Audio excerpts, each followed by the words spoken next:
What's good, y'all? Hope y'all doing all right. Today we're looking at horror games Nobody is Surviving by Sensei. All right, we're going to see which ones we can make it in and see which ones we can't.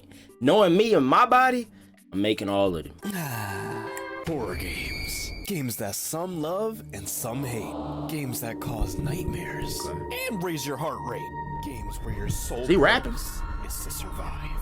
So today, I'm talking about horror games nobody is surviving. Let's start it off with Poppy Playtime. Now, I feel like I could survive Poppy Playtime. Like, they real, like, I played it real soft. I ain't gonna say all of them are cuddly, but with my body mass versus theirs, I feel like I can handle my own against any of them. Time is a horror adventure puzzle game. It takes place in an abandoned factory with sentient probably outrun them too. Toys that are alive. And I ain't talking about Toy Story. These people in this factory made children into toys. Y'all are sick. These are terrible. They built an entire orphanage. It was steady making experiments. Hey man, they got use out of them kids, man. Them getting turned to toys wasn't completely in vain, man. They got some work about them. They had that nice little underground sanctuary. I am appalled. This means Huggy Wuggy, Mommy Longlegs, etc. were all children once. What the f? No! We play as a former employee of this place. The only reason why Brody's coming back is because he got a mysterious ass letter in the mail. W. Corey's stray. If I seen a letter that said, "Everyone thinks the staff disappeared 10 years ago. Yeah, why would you come back? We're still here. Find the flower." Nah. I'm gonna be like, nah. Your flower. I'm not stepping foot in this establishment. Like, look how creepy that joint is, bro. If and then I'm getting information they ain't come back in 10 years. They want me to do it. They must think I'm stupid. They must think I'm a crash out dummy or something. Absolutely not, bro. If I'm already getting intel about people leaving, I don't care what the reason is. Obviously, people leaving and haven't came back in 10 years for a reason. But let's get serious. No, you're not surviving this. Nobody is surviving the chase with Huggy Wuggy. I'm surviving. Nobody is surviving the chase with Mommy Longlegs. But he got lucky right here. If she didn't put her hand on the grinder, he would have got grinded up himself. Nobody is surviving from any of these mother... Bro, I'm looking at these joints right now. I mean, maybe this one right here. Maybe this one right here. The rest of them, I feel like I could hold my own weight, man. They toys at the end of the day. Like, imagine you getting beat by some toys. Even though this joint is 5 meters long, I think a meter is like 6 feet. So that's like 20 feet long. I could find a little hole that's inside their little stuffing, enter inside them through the hole, and just start destroying them from the inside. Pause. Dobie, the caterpillar, Catnap, Yarnaby, the teacher, them little niggas, them little niggas. Again, the f***ing doctor.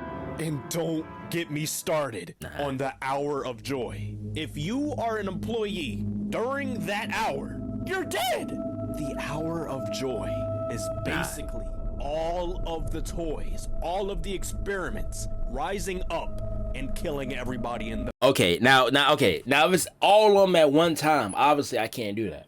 I can't do that all the time. You put me on a 1v1 with prep time and enough rest in between the monsters, I'll be good, bro.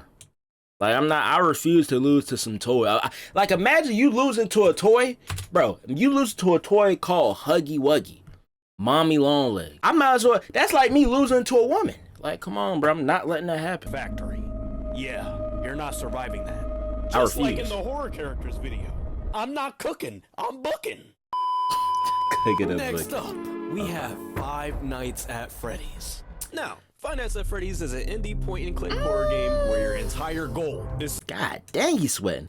I mean, FNAF, I could survive some of them. I ain't gonna lie, some of them gonna cook me. But I think, like, Foxy, I think I can handle Foxy. Bonnie, yeah, I think I'm good.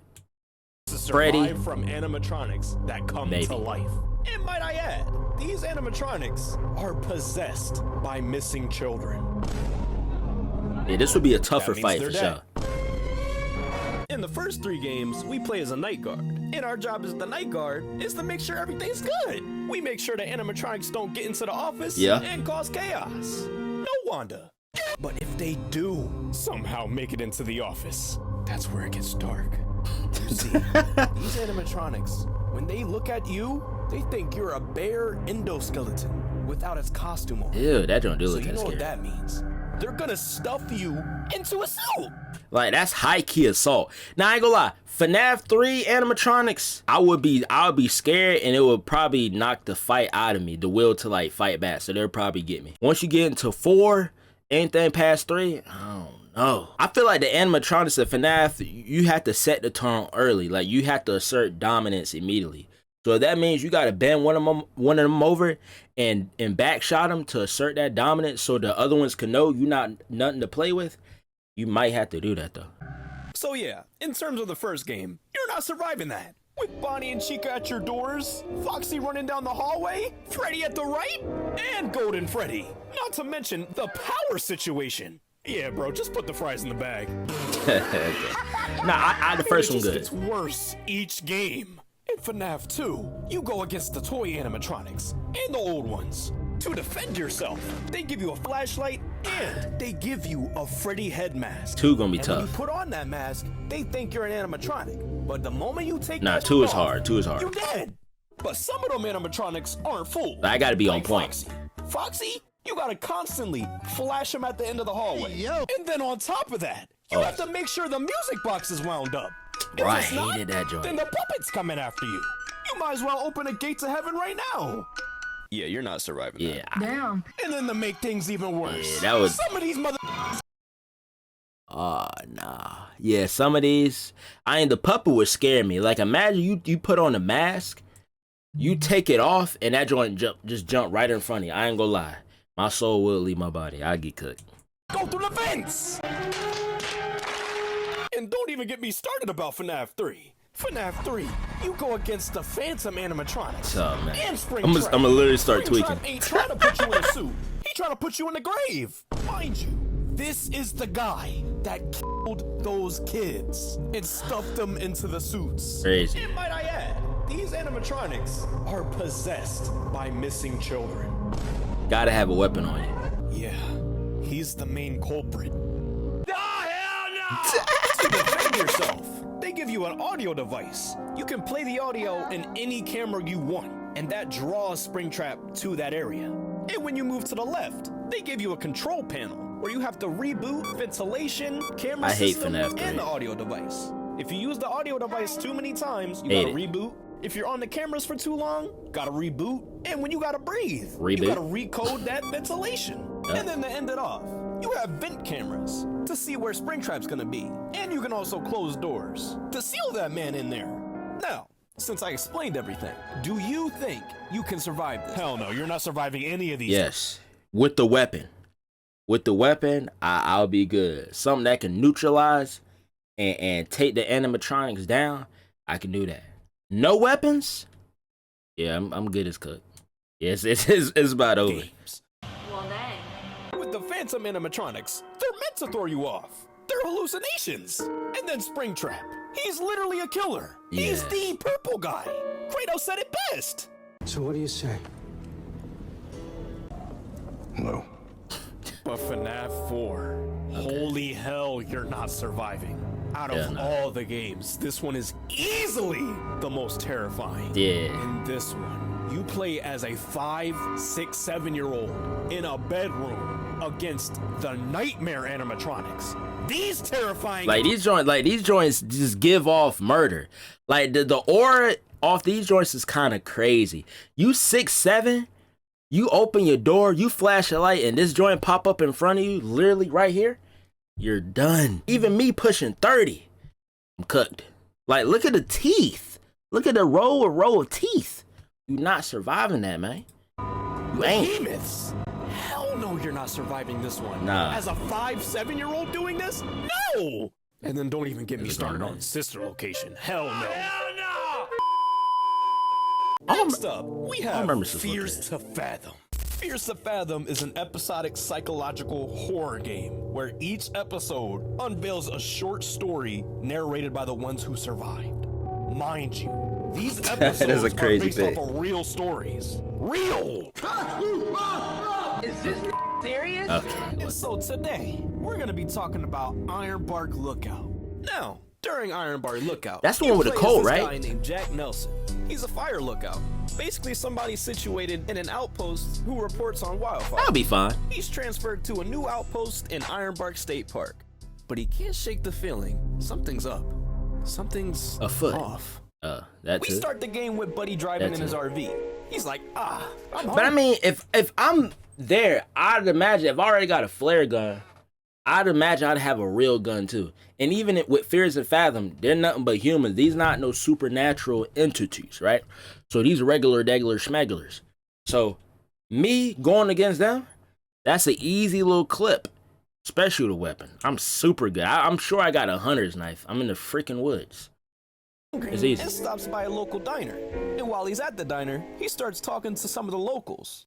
The locals start bringing up news about 3 missing kids. Hikers, tourists, Diddy got them. all going missing. And it all leads back to the park. Diddy We got fast that. forward to Jack getting his key and access to his Bro, outpost. he pissed by me the off, park bro. ranger, Billy. And as he's about to leave up to go to his outpost, Billy stops him and says, "Don't travel any further than half a mile or so north of your tower. I don't like the It's jump scares. dangerous Right, bro. woods out there, pal." Oh, okay. Got it. We fast forward to Jack settling in. He hops on his computer and watches an introduction video to the park. He finds out exactly what he has to do and gets to work. He gets the wood, takes the wind readings, Pause. and inputs the data to the form. Ain't that swell? Then Buddy calls it a night. He got the job finished. To the next day. Fast forward to night 2, Buddy is out looking at the beautiful view, just taking it in. But this next moment is where everything starts turning left. Buddy looks left and sees white smoke in the distance. Ain't White supposed to be smoke. there. That means campers are out there. Yeah. They not supposed to be out there. That- And then to make things even worse, that's out north. Remember what Billy said? Way past. Don't go Yeah. north. Don't travel any further than half a mile or so north of your tower. It's dangerous woods out there, pal. But guess what? I would've You minded have my to. business. You gotta put out the fire. So we fast forward. Nah, to I would've Jack minded my walking the business. Somebody path. would've got The that. sun's all the way out now, which just makes everything worse. Bad enough, Buddy, in the wilderness, but the wilderness in the dark? Ah, hell no! We are not Yeah, Coyote nah. Peterson. Hell no! No brave wilderness. Jack follows the smoke trail into an empty campsite, desolate, Like, folks not even supposed to be there, bro. Why y'all setting up camp there, bro? abandoned. Everyone out of sight. No Psylocke. The only love presence Psylocke. felt is a subtle whistle in the distance. A strange whistle. Come on, bro. But Jack doesn't pay any mind. Picks up a pot, fills it Hell with no. water, and puts out that fire. And he travels back to his outpost and heads I think to this would bed. probably be the most dangerous, though. Out of Jack all wakes of up 2 in the morning. He looks up and sees is a scary. figure in his window. them. Yeah. That was scary as hell. He gets up to look, but right when Jack looks at the window, the figure ducks. He turns on the light and sits back in pure terror. He finally builds That's the courage terrified, I ain't gonna lie. to open the door. And what he sees next, nobody would have thought. He opens the door to Did see he? a bull skull and candles lit. Yeah, you're not finna put no spells, no witchcraft on me, man. We turn that joint down, bro. Get that out of here. Y'all better terrorize and try to possess somebody else. Not me. And what makes this even more terrifying is that a week later, he's out looking with his binoculars. He peeps across the river a campfire with I cult ain't gonna lie, that's a lot members all around it. I ain't gonna lie, that's a lot of them. See, that's why you gotta have your weapon on you. Buddy takes a picture and they all scream. That's crazy. Bro, look how they turned. Soon as he took the picture, hey, just like that and went off. I don't like that, bro. Look. Buddy takes a picture. Immediately. All one click. That's one frame. And they all scramble like eggs. And then one of them starts chasing you. Jack hides under his bed and sees Buddy open his door. He's gotta be extra quiet. I know Buddy's sweating under there. The cult member looks Always saying around, it like that. but can't find him and walks out. After a minute, Jack gets up, opens the door, and makes a run for it. Buddy runs and runs and gets to his RV. And that is the end of Ironbark Lookout. I don't think I've ever Yeah, gotten hell to no, that. you're not surviving that. Damn. Unless you have experience with nature, and you are a lookout. You're not surviving this. First of all, Yeah. Jack had no firearm, no weapon, no nothing. Okay. Not even a pocket. I mean, that's a him problem. Like, how are you in the woods, bro? You in the forest with no tight weapon, whether that's for your own safety or just to make markings if you get lost, just nothing. Like, that's a him problem. Me, I'm not going out like that. Anytime I'm out of my element, I'm somewhere where I don't know where I'm not familiar with, I'm for sure having something on me. Gun, knife, something. Now, if there's only a knife I have and them cult members charge at me, I'm dead. I'm gonna mess around and be a freaking sacrifice to a demon, right? But if I got a gun on me, fully loaded, with an extra clip in case, bro, I'm getting up out of here. Knife. Me personally, I would have had the buck. And I'm Facts. talking about $1. Jack got extra lucky, hiding under the bed, but he didn't check the bed. And then the running down the stairs. I would have fell down like the stormtrooper. You know, you would have did, I wouldn't. Safe to say you're not surviving that. I would have got that. Lastly, let's talk about Amanda the Adventurer. Now, Amanda the Adventurer don't is know a much about puzzle this horror one. game where you play as Riley Park, a woman who gets swept up in the mystery revolving the show, Amanda the Adventurer. Okay. Think of Dora, but black, and boots as a lamb, mixed in with the ring. Hell no, hell no! That's basically the game. You collect old VHS tapes of different Not the episodes Uncle of the Ruckus show, sound. and it starts out holly and jolly. However, the more you dig deep into these tapes, the more twisted and dark they get. Like that one time, in one of the episodes, they had a whole blick laying in the grass and a knife. And don't get me started a kid show, on the too. dead fox. Hell, she even tried to kill her sidekick in one of the episodes. That's crazy. This is a kid's. Absolutely not. And then in another tape, it shows a kid watching the show. And then moments later, she goes missing. She disappeared. No Sue Storm. The front door wide open. Yeah, these tapes are no joke. And then on Joint's top cursed. of that, you have to find clues. Like, nah, this ain't no Blue's Clues. You gotta be a real detective in this shit. Not to mention, finding different clues leads to different endings. Ain't nobody got time for that. So short answer, no, you're not surviving this. Unless you're a detective, a real detective. No Joe. What? But if you gotta fight against the bad ending version of Amanda, this thing, unless... Wait. But if you gotta fight against the bad ending version of Amanda, this thing... Honestly, this ain't bad.